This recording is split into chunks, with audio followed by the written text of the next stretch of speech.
Hello everyone, welcome to NEET UG in 10 brought you by Unacademy, जो कि India का largest online learning platform है।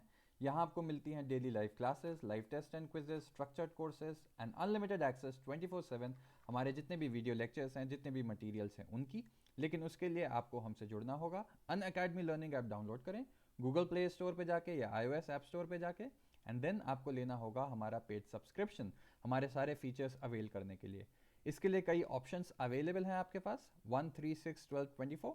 Since NEET UG का syllabus काफ़ी vast है, काफ़ी टाइम टेकिंग है, इसलिए 1 साल या 2 साल का जो पैकेज है वो सबसे ज़्यादा रिकमेंडेड है, सबसे ज़्यादा पॉपुलर है। ना आप देखेंगे 1 साल के पैकेज में सिर्फ 6000 आप और ऐड करते हो तो मिलता है 2 साल का package. On top of that love 10, ये मेरा कोड है love10। ये यूज़ करके आप एक्स्ट्रा 10% ऑफ पा सकते हो जो भी हमारी बेस प्राइस है। मेरा नाम लव किशोर श्रीवास्तव है। मैगिल यूनिवर्सिटी कनाडा में एज अ रिसर्चर में इस समय काम कर रहा हूँ। एंड आप पर्सनली मुझसे जुड़ना चाहते हैं तो मैंने अपना टेलीग्राम लिंक नीचे ऐड कर दिया है, जहां मैं अपनी क्लासेस का भी अपडेट्स ऐड करता रहता हूँ। तो आज हम बात करेंगे, हमने ढेर सारे पॉलीमर्स पढ़े। ठीक, पॉलीमर्स पढ़ने में हमने एक चीज देखी थी कि पॉलीमर्स मतलब दीवार मान लो, है ना। किससे बनी हुई होती है? ईंटों से, ब्रिक से बनी हुई होती है, सब यूनिट से बनी हुई होती है।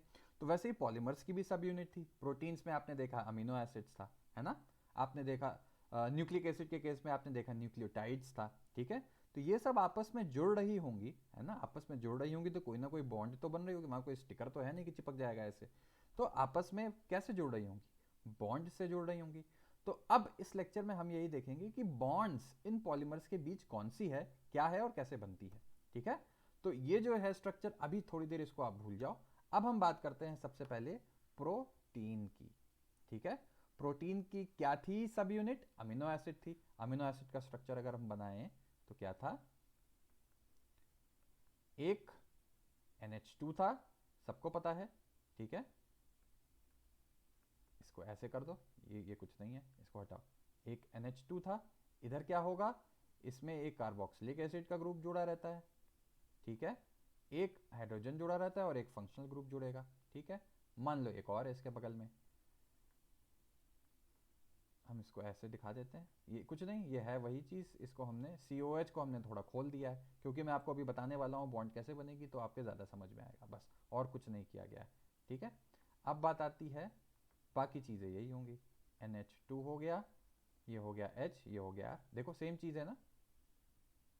ओ नहीं, यहाँ पे मैंने ये एक और एक्स्ट्रा बना दिया, तो इसको ध्यान रखना। यह सही है, सही है, सही है, सही है, चलो।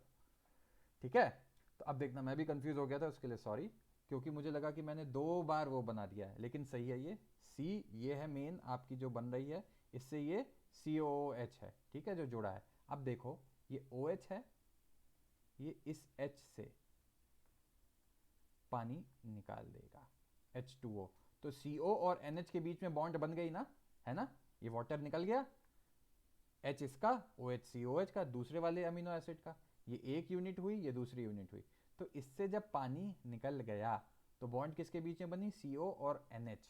यही बॉन्ड का नाम होता है, यहां जो लिखी है, पेप्टाइड बॉन्ड। अब देख लेते हैं आगे आपकी बुक क्या कहती है। Which is formed when the carboxyl group of one amino acid, यानी कि ये वाला group reacts with amino group of the next amino acid. तो ये आपने देख लिया, ये इधर का अमीनो ग्रुप, ये इसका कार्बोक्सिल ग्रुप। एंड एलिमिनेशन किस चीज का हो रहा था? पानी का। ठीक है, तो ये ध्यान रखना। थोड़ा सा डायग्राम यहाँ पे साफ नहीं बन पाया, लेकिन हाँ, आइडिया जो है वो ध्यान रखना। इसी और डिहाइड्रेशन हुआ, है ना। डिहाइड्रेशन में क्या होता है? पानी निकलता है। और इस तरीके से देखो बॉन्ड बन गई। ऐसे ही कंटिन्यू होता रहता है। फिर ये COH आया, फिर इधर NH2 आएगा। ठीक है, कंटिन्यू होता चलेगा ऐसे ही पूरा का पूरा कार्यक्रम। अब बात आती है पॉलीसैकेराइड्स। पॉलीसैकेराइड्स की क्या यूनिट थी? मोनोसैकेराइड्स। ठीक है, एक बॉन्ड होती है जिसको बोलते हैं ग्लाइकोसिडिक बॉन्ड। तो याद रखना कि पॉलीसैकेराइड्स में ग्लाइकोसिडिक बॉन्ड बनती है। ठीक, ये भी डिहाइड्रेशन, डिहाइड्रेशन मतलब पानी निकल रहा होगा। वो बॉन्ड फॉर्मेशन थोड़ी कॉम्प्लिकेटेड है, अभी 10 मिनट में नहीं हो पाएगी, इसलिए वो मैं नहीं बता रहा डिटेल में। ठीक है, किसके बीच में बनती है? दो कार्बन एटम्स। और किसके? दो एडजेसेंट मोनोसैकेराइड्स हैं। उनमें जो कार्बन एटम्स तो प्रेजेंट होता ही होता है ना, ठीक, उनके बीच में बॉन्ड बनती है ये। अब आता है न्यूक्लिक एसिड, ठीक है। न्यूक्लिक एसिड में हम क्या देखेंगे कि एक 3' कार्बन है शुगर का और एक 5' कार्बन है शुगर का, ठीक है। इन दोनों की साइड ये देखो बॉन्ड देखो ये है ना।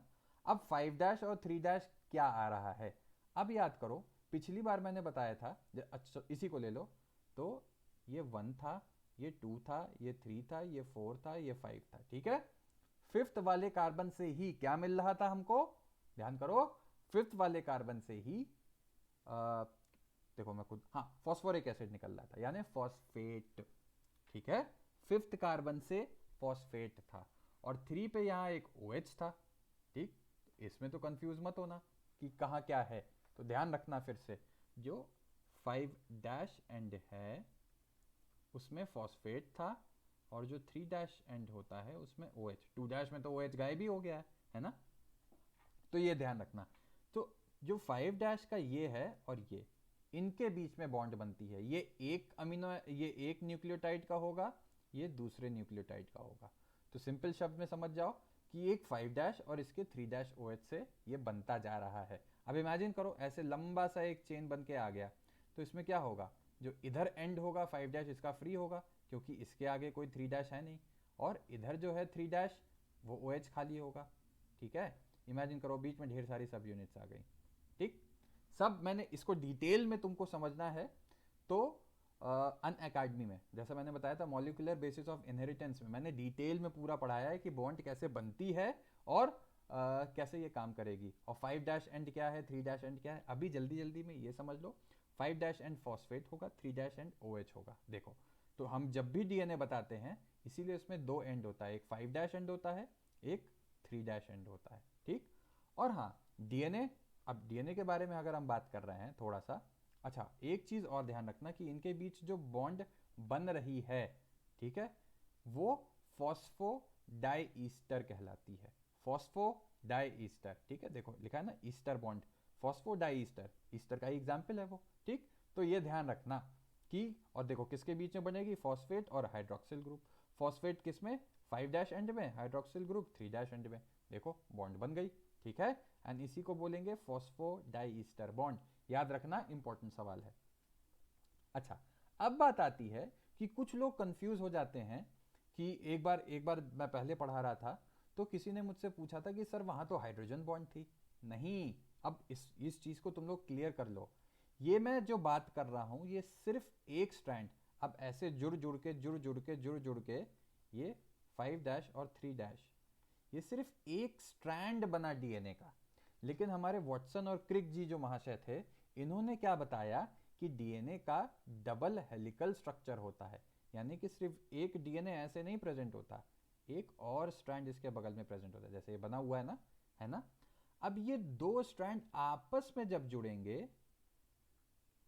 तो ये जो बॉन्ड होती है इसको हाइड्रोजन बॉन्ड बोलते हैं, ठीक है। और हाइड्रोजन बॉन्ड बनती किस में है, हमने बताया था कि क्या 3 चीजें होती हैं, फॉस्फेट और शुगर और नाइट्रोजनस बेस। तो जो नाइट्रोजनस बेस प्रेजेंट होता है, जैसे फॉर एग्जांपल ATGC, तो ये ध्यान रखना, A जो है वो T से बाइंड करता है बाय डबल बॉन्ड, G जो है वो C से बाइंड करता है बाय ट्रिपल बॉन्ड। और ये कौन सी बॉन्ड है, ये हाइड्रोजन बॉन्ड है जो दो स्ट्रैंड्स के बीच में बन रही है। एक सिंगल स्ट्रैंड में जो बॉन्ड होती है दैट इज फॉस्फोडाईस्टर। तो इस चीज में कंफ्यूज मत होना, बहुत से लोग कंफ्यूज होते हैं।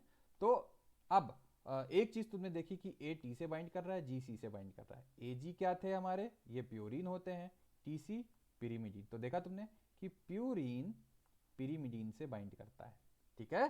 तो इस चीज में कंफ्यूज नहीं होना है। अब डबल हेलिक्स आगे कंसेप्ट सब आपको पता है, और डिटेल जाननी है तो मेरा अन अकेडमी के फ्री क्लासेस, स्पेशल क्लासेस में है वो लेक्चर, जाके देख सकते हो।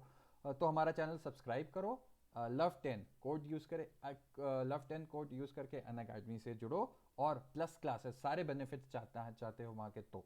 और मुझसे पर्सनली जुड़ना है, मेरी क्लासेस का अपडेट चाहिए, तो मैंने अपना लिंक टेलीग्राम का नीचे ऐड कर दिया है। तो चलो थैंक यू एंड मिलते हैं नेक्स्ट लेक्चर में।